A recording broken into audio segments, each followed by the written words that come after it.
এটাই হলো মানে সবচাইতে বাস্তব সত্য কথা দুনিয়াতে কেউ কারো জন্য। আসসালামু আলাইকুম, কেমন আছেন সবাই? আমরা আলহামদুলিল্লাহ ভালো আছি। আজকে আমি অনেকটা বেটার, আগের থেকে অনেকটা বেটার। এই জন্যই বলছি যে দুপুরের পর থেকে আমার আল্লাহর রহমতে আর জ্বর আসেনি।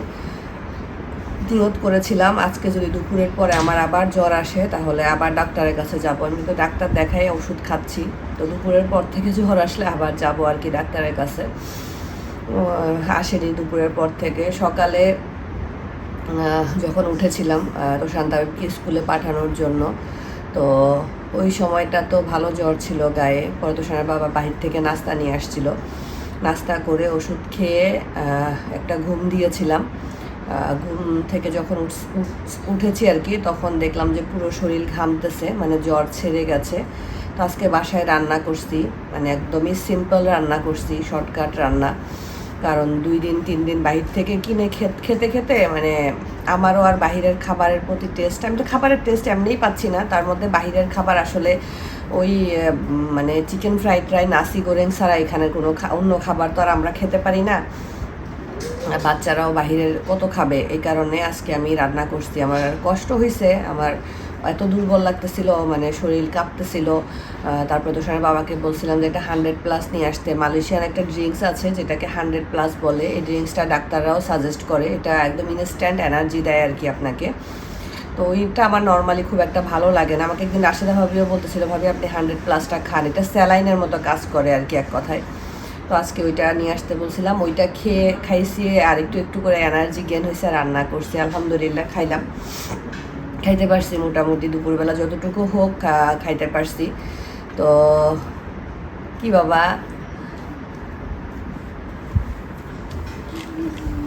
কি মা আমাকে লাভ করো? দেখি দেখি কত লাভ করো আমাকে, অনেক লাভ করো।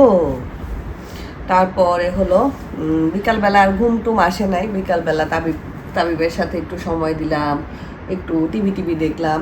মাগরিবের পরে একটু শুয়েছি না, তখন এত ঘুম আসতেছিল, মানে 2 চোখ ভেঙে আমার ঘুম আসতেছিল। পরে মোবাইল 2টা সাইলেন্ট করে আমি ঘুমাই গেছি। কারণ মোবাইল সাইলেন্ট না করলে একটু পর পরে মেসেজ আসে, বিশেষ করে বিজনেস পেজের মেসেজ আসে। তো দেখা যায় যে বারবার আমি খালি মোবাইলের দিকে তাকাই, মোবাইল হাতে নেই। তো এই কারণে 2টা মোবাইলই সাইলেন্ট করে আমি একদম ঘুমাই গেছিলাম আর কি। সে বলবা তার অনেক বেশি মায়া, মানে সে অনেক বেশি কি বলবো, ইমোশনাল আর কি, আমার মতো।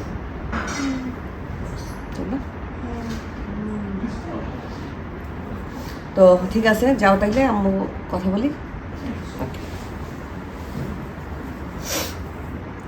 তো আমি আপনাদেরকে একটা জিনিস দেখাবো এখন, তারপরে বলতেছি। আমাদের পেজে একটা আপু 2টা ব্যাগ অর্ডার করেছেন একসাথে, একটা ওয়ালেটটা আমি আপনাদের ওদিনকে দেখাইছি, সাথে উনি আর একটা সাইড ব্যাগ অর্ডার করেছেন।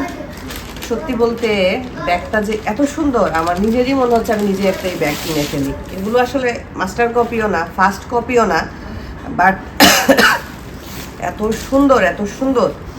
এই যে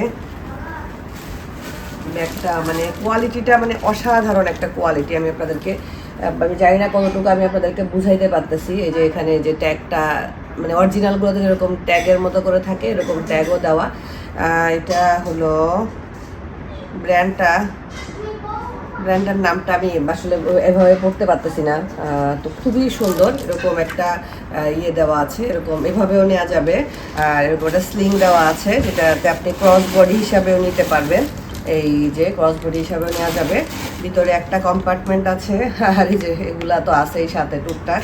একটা কম্পার্টমেন্ট আছে ভিতরে, আর একটা হলো সিক্রেট পকেট আছে। বাট ব্যাগের কোয়ালিটিটা আসলে একটা অসাধারণ কোয়ালিটির ব্যাগ। আমি আসলে হাতে যখন পাইছি, পাওয়ার পরে আমার নিজের কাছেই মনে হচ্ছিল যে এত সুন্দর ব্যাগটা, মানে খুবই ভালো লাগতেছিল। যাই হোক, আশা করি আপু এটা পছন্দ করবে। এটা ছবি টবি তুলে, ও ভিতরে 2টা ছোট সিক্রেট পকেট আছে, মানে এরকম আর কি। এরকম হলো ভিতরটা একটা, আর ভিতরে এই সাইডে একটা, আর এই সাইডে 2 সাইডে 2টা সিক্রেট পকেট আছে। আপনারা ইচ্ছা করলে আমাদের পেজে গিয়ে স্ক্রিনশট দিয়ে নক দিতে পারেন। আশা করি ইনশাআল্লাহ আপনাদেরকে আমরা দিতে পারবো। আর আলহামদুলিল্লাহ আলহামদুলিল্লাহ আমাদের পেজে আজকে একটা ব্লেন্ডারের অর্ডার কনফার্ম হয়েছে, ব্লেন্ডার। তো খুবই ভালো লেগেছে। আসলে আমাদের পেজে আপনারা সব পাবেন, কোকারিজ আইটেম থেকে শুরু করে আপনাদের যেটা চাই। আসলে আমরা তো সব কিছু ছবি আপলোড করতে পারি না, কিন্তু অনেকের আছে না যে আপু আমাদেরকে কি এটা দেওয়া যাবে, আপু আমাদেরকে কি ওইটা দেওয়া যাবে। তো আপনাদের যেটা লাগবে আপনারা আমাদেরকে ছবি পাঠান বা মুখে বলেন, আমরা আপনাদেরকে ছবি দেওয়ার চেষ্টা করব। এভাবে করে আপনারা অর্ডার করতে পারবেন, কোনো সমস্যা নেই ইনশাল্লাহ। তো ব্লেন্ডারটা অর্ডার হওয়াতে খুবই ভালো লাগছে, কারণ আসলে এই ফার্স্ট টাইম আমাদের একটা কোকারিজ আইটেমের অর্ডার হলো এবং সেটা সুন্দর ব্লেন্ডার দিয়ে শুরু হলো। তো দোয়া করবেন আস্তে আস্তে করে যেন বিজনেসটাকে সামনের দিকে এগিয়ে নিয়ে যেতে পারি, আল্লাহ যেন রহমত দেয়, বরকত দেয়। আসলে কোনো কিছু তো আর একদিনে হয় না, মানুষ আস্তে আস্তে আস্তে আস্তে সামনের দিকে এগিয়ে যায় আর কি। তো আলহামদুলিল্লাহ আমাদের পেজে প্রায় 900-র উপরে ফলোয়ার হয়ে গেছে আল্লাহর রহমতে। ছোট্ট একটা পেজ যদিও বাট আপনাদের বেশ সাপোর্ট আর সাড়া পাচ্ছি। এভাবে যদি আপনারা সাপোর্ট করেন আশা করি ইনশাআল্লাহ সামনে আরও সুন্দরভাবে আপনাদেরকে সাথে নিয়ে আপনাদের জন্য ভালো ভালো প্রোডাক্ট, আপনাদের জন্য অথেন্টিক প্রোডাক্টগুলো আপনাদের কাছে পৌঁছে দিতে পারবো। তো কালকে আমার ভাবিও দেখলাম যে পেয়ারা গাছের ভিডিও, মানে পেয়ারার ভিডিও আপলোড করেছে। তো আমার ভিডিও দেখে যারা অনেকে ভাবির ভিডিও দেখেছেন তারা অনেকে আমাকে নক দিয়েছেন, পার্সোনালি যারা আমাকে চিনেন তারা আমাকে নক করেছেন এবং সবাই বলেছেন যে মানে সত্যি খুব খারাপ লাগছে। এটা খারাপ লাগাটা স্বাভাবিক। কেন বলছি, মানে যদি গাছটায় পেয়ারা না থাকতো তাহলে আসলে এতটা কষ্ট আমাদের কারো লাগতো না, কিন্তু গাছটা ভর্তি পেয়ারা ছিল। তো আমার আরও বেশি কেন খারাপ লাগছে জানেন, আমি কয়দিন পরে বাংলাদেশে যাব, বাংলাদেশে গিয়ে তো বাবার বাড়িতে যাবই, তাই না? এমন যদি হতো যে আমি বাবার বাড়িতে যাব না, বাবার বাড়িতে যাওয়ার আমার কোনো প্রয়োজন নাই, বাবার বাড়িতে আমার কেউ নাই, আমার ভাই ভাবি যদি ওখানে না থাকতো তাহলে কিন্তু আমি যেতামও না, যেটা সত্য কথা। কারণ আমার বাবা নাই, মা নাই, ভাই ভাবিও যদি অন্য কোনো দেশে থাকতো তাহলে কিন্তু আমি দেশে গিয়ে বাবার বাড়ি যেতাম না, কারণ আমার ওখানে যাওয়ার প্রয়োজন পড়ছে না। হয়তো বা গেলেও আমি আমার বাবা মার কবরটা দেখে চলে আসতাম, এরকম। এর বাহিরে কিন্তু ওখানে আমার থাকা বা ইয়ে করা এগুলো হতো না।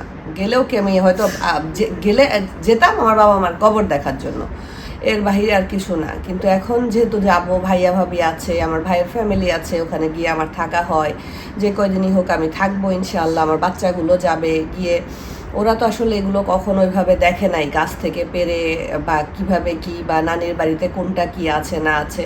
তো আমার কাছে মনে হয়েছে ওদের একটা হক উনি নষ্ট করেছেন, আমার কাছে এটা মনে হয়েছে।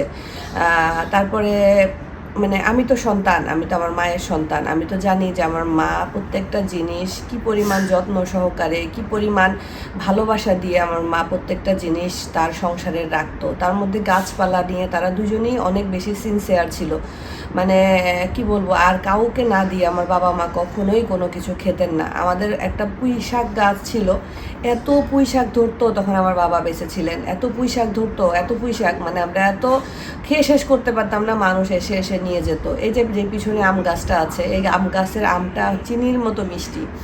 তো এই আমের জন্য সবাই পাগলের মতো হয়ে থাকে কেনার জন্য। তো আমার আম্মা কিন্তু বিক্রি করতেন না। খুব কম টাইম গেছে যে কেউ হয়তো বা 6-7 কেজি নিতে এসেছে, তখন হয়তো বা বিক্রি করতেন, না হলে কেউ খেতে চাইলে আম্মু এমনিই দিতেন। আর পশু পাখি তো খেতই। তো এটা হলো দেশি একটা পেয়ারার গাছ। তো মানে আম্মু অনেক কষ্ট পাইছে, আসলে অনেক কষ্ট পাই। আম্মুর কথা বলতেছি, সরি, আম্মার তো নাই, মানে আমি অনেক কষ্ট পেয়েছি আসলে। আর আম্মু থাকলে তো এটা কোনোভাবেই সম্ভব হতো না, এটা তো আমি 100% গ্যারান্টি দিয়ে বলতে পারি, এটা কোনোভাবেই সম্ভব হতো না। আর আম্মু আসলে সবার কথা চিন্তা করতো, মানে আমার কাছে এটা আরও বেশি কষ্ট লাগছে, মানে যিনি গাছটা কেটেছেন তার প্রতি আম্মুর একটা অন্যরকম ভালোবাসা ছিল, তার জন্য আম্মু অন্যরকমভাবে একটা চিন্তা ভাবনা করতো আর কি, সবসময় বলতো আর কি ওনার কথা।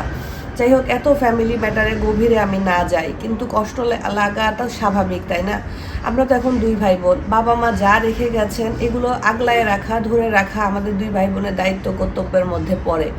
আমি যেহেতু থাকি না দেশে, আমার ভাই থাকে, তো ও তো আসলে এত দিকে খেয়াল করতে পারে না। কিন্তু নিজের মানুষরা যখন ক্ষতি করে, নিজের মানুষরা যখন এরকম একটা কিছু করে, তখন কেমন কষ্ট লাগে বলেন। মানে একবার আমাদের একটা লিচু বাগানে আগুন ধরে গিয়েছিল, মানে আমাদের বাগানে আগুন ধরেনি, পাশের ক্ষেতে মনে হয় কোনো কারণে আগুন দিয়েছিল, সেই আগুন এসে আমাদের লিচু বাগানে ধরছিল। হায় রে, আমার মায়ের কান্না যদি দেখতেন আপনারা, মানে কি বলবো, আমার মা হলো বাচ্চাদের মতো করে কান্না করতেছিল যে আমার আমার বাগান শেষ, আমার বাগান শেষ। তাদের এগুলো খুব শখের জিনিস, তারা সারা জীবনের সঞ্চয় পুঁজি দিয়ে চাকরি করেছে, যতটুকু পেরেছে তারা তাদের এইসব জিনিসগুলো করার চেষ্টা করেছে।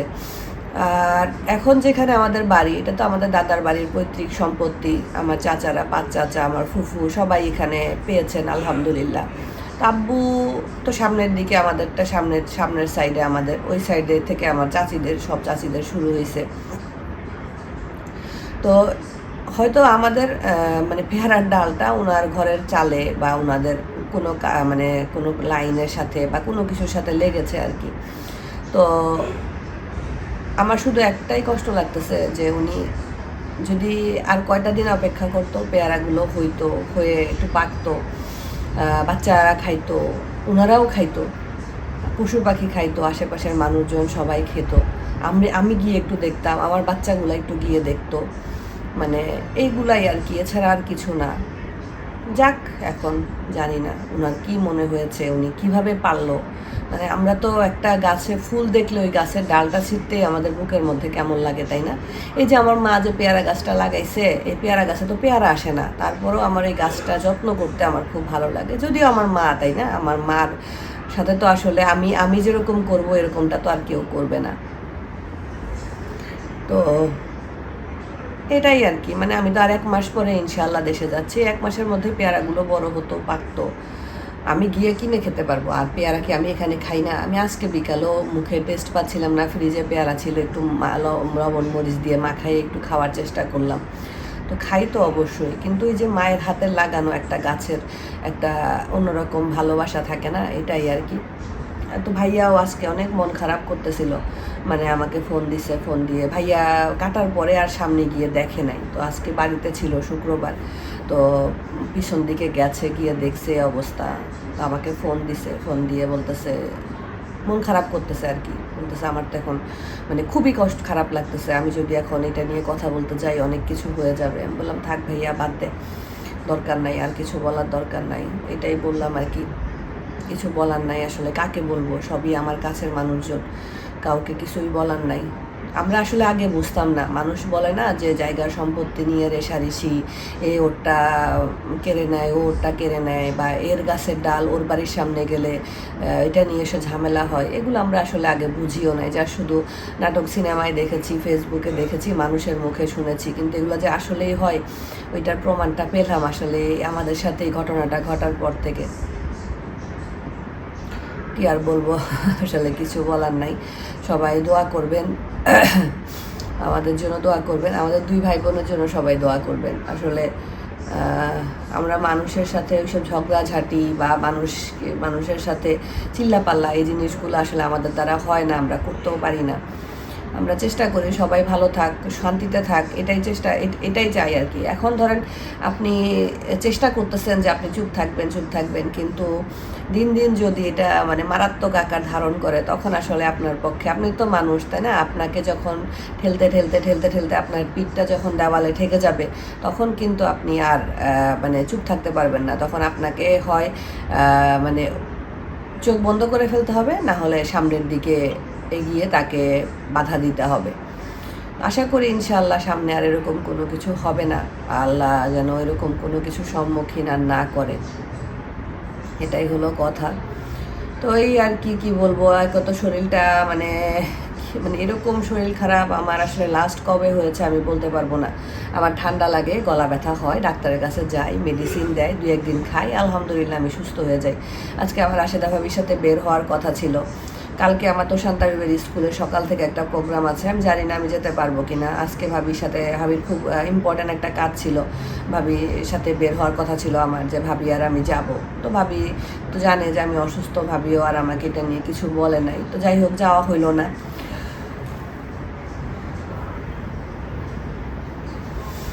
এই তো কি বলবো আর,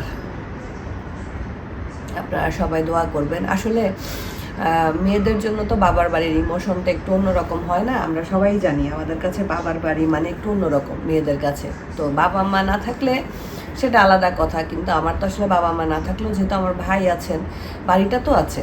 যদিও আমি আগের মতো সেই ফিল, আগের মতো সেই সব কিছু তো আমি চাইলেই পাবো না, এটা তো সম্ভব না।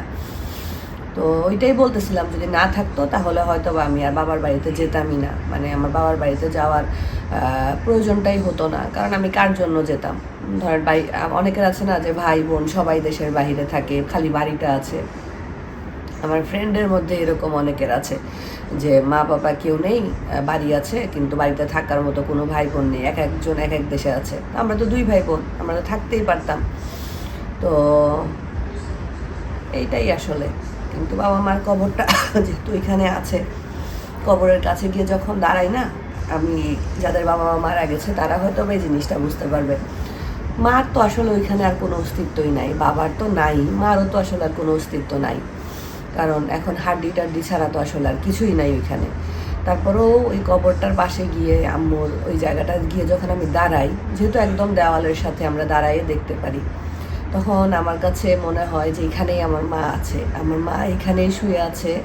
আমি যে কত কথা বলি আমি এটা আপনাদেরকে বলে শেষ করতে পারবো না। বাট আমি ওই সময়টা না মানে আওলাই ফেলি নিজেকে।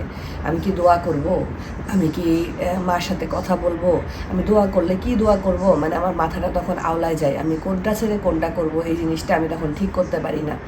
বাট আমার কাছে মনে হয় যে না, এখানে আমার মা আছে, আমার মা এখানে শুয়ে আছে, আমার মার সাথে আমি এখানে কথা বলতে পারবো। হ্যাঁ, ওই দিক থেকে কোনো জবাব আসে না, বাট আমি অনেক কথা বলি, অনেক। তো যতদিন আল্লাহ বাঁচায় রাখবে, যতদিন দেশের বাহিরে আছি, দেশে চলে গেলে তো চলে গেলাম, তখনকার হিসাব আলাদা। যতদিন দেশের বাহিরে আছি যতদিন দেশে যাবো, বাবার বাড়িতে তো অবশ্যই যাবো ইনশাআল্লাহ, কেউ না থাকলেও যাব, দরকার হলে কোথাও উঠবো না, গাড়িতে করে যাব, মার কবর মা বাবার কবর দুজনের কবর দেখবো, দেখে দরকার হলে ওই গাড়িতে করেই আবার চলে আসবো। এটাই চিন্তা করি আসলে। কারণ বাবা মা না থাকলে আসলে দুনিয়াটা অন্যরকম চেঞ্জ হয়ে যায়, বাবা মা না থাকলে আসলে কিছুই কিছু না। এটাই হলো মানে সবচাইতে বাস্তব সত্য কথা। দুনিয়াতে কেউ কারো জন্য না, সবাই সবার মতো ব্যস্ত। তো আমি কারো কাছ থেকে কোনো কিছু আসলে আশা করিও না, আমি একদম আশা রাখি না। কারণ আপনি যত আশা করবেন তত আপনি কষ্ট পাবেন। আপনার কোনো আশা থাকবে না, আপনার কোনো চাহিদা থাকবে না, আপনার কষ্টও থাকবে না। তো এই আশাটা আমি আসলে কারো কাছ থেকে রাখি না। কেউ আমার জন্য যদি কিছু করে আলহামদুলিল্লাহ, কিছু না করলেও আলহামদুলিল্লাহ। কিছু করলে খুশি লাগে, না করলে যে কষ্ট পাই এমনটা না, পাই না আসলেই পাই না। মানে কেমন জানি একটু শক্ত হয়ে গেছি মনে হয়, আল্লাহ মনে হয় সেই শক্ত বানিয়ে ফেলছে, বা সেই ধৈর্যটা আল্লাহ আমাকে দিয়ে দিয়েছে আর কি। আল্লাহর অশেষ রহমত। যাই হোক, অনেক কথা বলে ফেললাম, আপনারা আমাকে অনেকভাবে সান্ত্বনা দিয়েছেন এই পেয়ারা গাছ নিয়ে, এই জন্যই আসলে এতগুলো কথা বলা। যাক আলহামদুলিল্লাহ, আমি ঠিক আছি। হ্যাঁ, কষ্ট পেয়েছি, অনেক কান্নাকাটি করেছি, অনেক খারাপ লেগেছে, কিন্তু আছি আলহামদুলিল্লাহ, ভালো আছি, আল্লাহ ভালো রেখেছে। আজকের মতো বিদায় নিচ্ছি। সবাই ভালো থাকবেন, সুস্থ থাকবেন। আমার কথা বুঝতে হয়তো বা আপনাদের কষ্ট হতে পারে, একটু কষ্ট করে আমার কথাটা বুঝে নেবেন আর কি। আল্লাহ হাফেজ।